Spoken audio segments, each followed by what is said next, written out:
Welcome to our channel. Seperti yang diketahui, pemilihan presiden di Indonesia sejak tahun 2004 selalu memunculkan figur dari kalangan militer sebagai calon.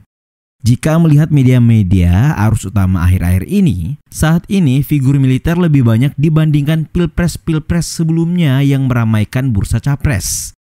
Kalangan militer sepertinya mendapatkan kepercayaan di hati rakyat Indonesia untuk memimpin bangsa ini.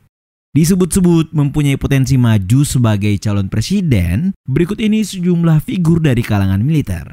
Simaklah. Tapi sebelum lanjut, kami ingatkan kembali untuk subscribe channel ini dan aktifkan lonceng notifikasi kamu untuk mendapatkan video edukatif dari Data Fakta.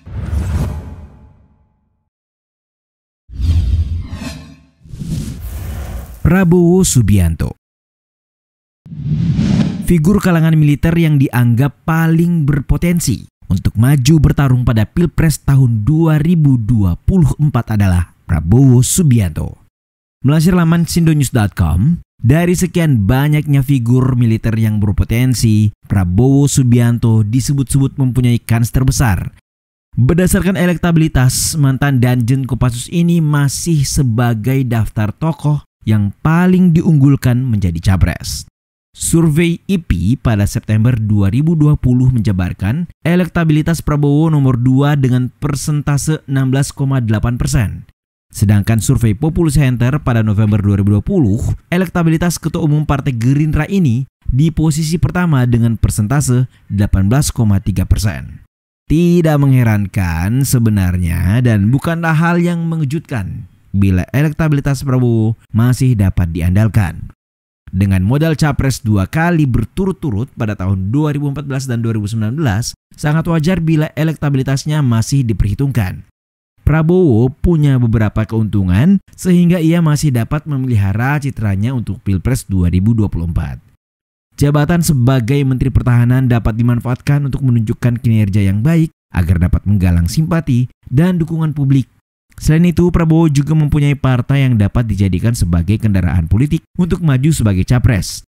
Partai Gerindra yang ia rintis ini merupakan partai terbesar ketiga di parlemen saat ini dengan 78 kursi.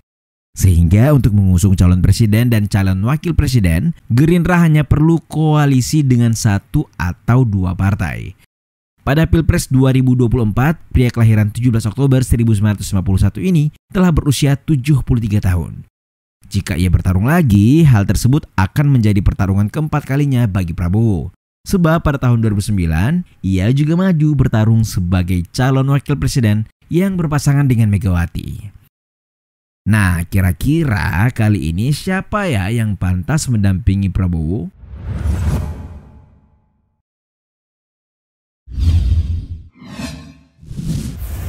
Gatot Nurmantio. Survei Capres 2024 menunjukkan beberapa tokoh dari militer dan kepolisian. Gatot Nurmantio mengungguli Tito Karnavian, Andika Perkasa hingga Prabowo Subianto. Mengutip laporan Tempo.co, survei daring yang dilakukan platform Nyari Presiden atau Nyapres 2024 memposisikan Gatot Nurmantio figur yang layak maju jadi Capres 2024. Gatot sebagai mantan Jenderal TNI merupakan tokoh muslim yang punya corak TNI yang dianggap layak menjadi presiden. Pada survei tersebut, Gatot meraih 60,61% responden. Kepala Staf Angkatan Darat TNI Jenderal Andika Perkasa meraup 9,69% dan Ketua Umum Partai Gerindra Prabowo Subianto hanya 0,38% responden. Berdasarkan sisi kapasitas, kepemimpinan Gatot juga punya cukup modal. Ia berpeluang merebut suara kalangan umat Islam yang kedekatan tersebut telah ia tunjukkan saat menjabat Panglima TNI, terutama dengan kelompok 212. Meskipun populer sebagai bakal capres, kendala Gatot pada partai politik pengusungnya sebagai capres. Berbeda dengan Prabowo, Subianto, dan AHY yang mempunyai Partai Gerindra dan Partai Demokrat. Hal tersebut dapat mempersulit Gatot untuk bertarung pada Pilpres 2024 nanti.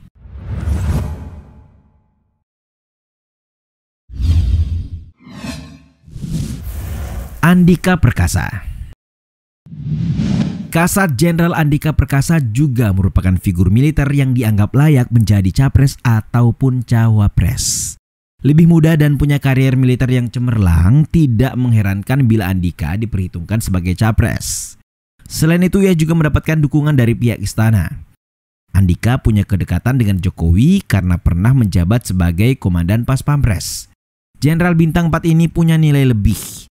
Ia sebagai menantu dari Abdullah Mahmud Hendro Priyono, yaitu salah satu figur yang berpengaruh pada pemerintahan Jokowi selain Luhut Panjaitan.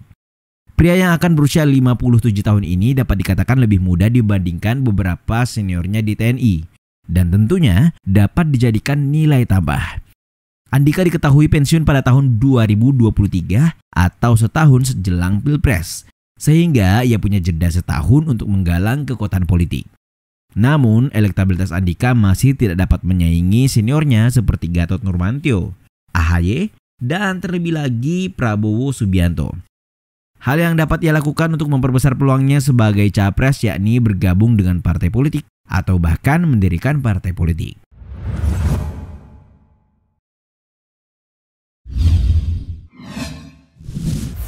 Muldoko. Potensi untuk maju sebagai capres juga dapat ditunjukkan oleh Muldoko, meski Kepala Staf Kepresidenan atau KSP ini tidak pernah secara terang-terangan menyatakan ingin maju menjadi calon presiden.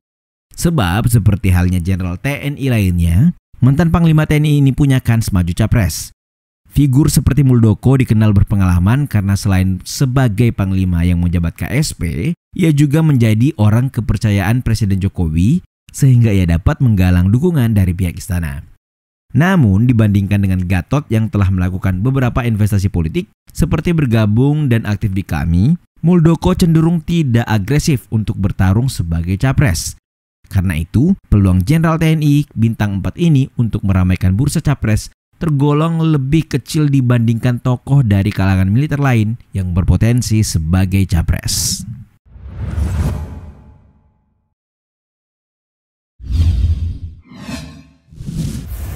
Doni Monardo.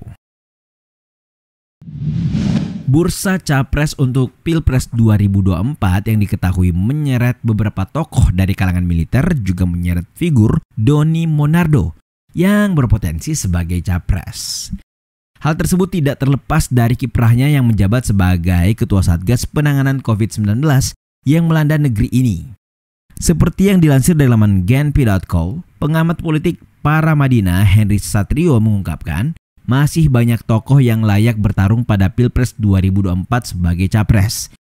Ia mengatakan banyak tokoh yang disukai masyarakat dari hasil survei seperti dari kalangan TNI yakni Doni Monardo dan Gatot Nurmantio. Henry menilai tokoh dari kalangan militer tersebut punya elektabilitas yang cukup tinggi dan menilai bahwa Doni Monardo juga layak diperhitungkan. Berdasarkan sisi kapasitas kepemimpinan, Doni sangat teruji karena pernah menjabat sebagai Danjen Kopassus. Dukungan publik juga telah menguatkan elektabilitas Doni. Setidaknya tergambar dari hasil survei Indonesia Political Opinion atau AIPO yang dirilis pada Juni 2020 untuk capres. Doni Monardo memperoleh elektabilitas sebanyak 2,9% yang bahkan mengalahkan Gatot Nurmantio yakni 2,1% saja. Namun Doni yang juga pernah menjabat sebagai Kepala Badan Penanggulangan Bencana ini, peluangnya untuk maju bertarung dibandingkan beberapa kandidat yang lain dari kalangan militer dinilai kecil. Itulah tadi sejumlah fakta beberapa figur dari kalangan militer yang berpotensi atau berpeluang sebagai calon presiden. Kira-kira siapa ya yang benar-benar akan menjadi capresnya nanti?